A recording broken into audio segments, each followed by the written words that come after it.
The Burrowing. Jackie loved gardening, but she feared worms. She couldn't explain it. Something about their blind, writhing body made her skin crawl. Still, every spring she put on her thick gloves, avoided eye contact with the soil, and planted her tulips and basil like clockwork. This year, though, something felt different. The earth behind her old farmhouse was unusually dark, damp, almost spongy. It clung to her spade in clumps, dense and sticky. Still, Jackie pressed on. Her garden had always brought her peace, and after a long winter of isolation she needed it. She dug and dug. The worms weren't just abundant this year. They were everywhere. Not the pinkish, harmless little squirmers she knew, but fat, grey things with segmented bodies as thick as her fingers. She shuddered and yanked her hand back from the dirt. Maybe it was fertilizer runoff, she told herself, or the warmer spring, climate change or something. But that didn't explain the whispering.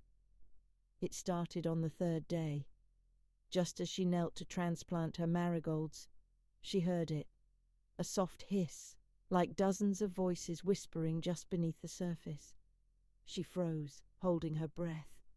The whispering stopped. She poked the ground with her trowel. Nothing, no movement. "Get it together," she muttered, forcing herself to keep planting. That night she woke up scratching her legs furiously. Her calves were raw, red with angry welts.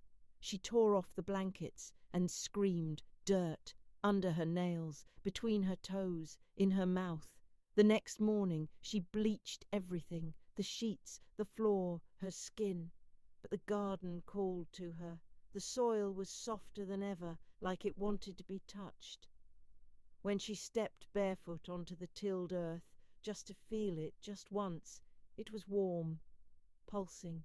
The worms didn't scatter this time. They rose. They writhed around her ankles like curious fingers.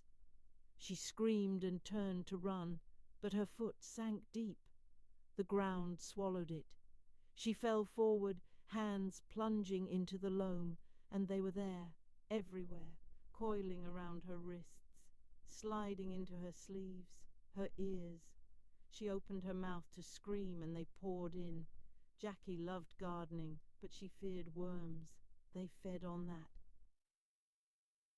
Some stories you don't tell, not because they aren't true, but because the moment you speak them aloud, they start looking for you.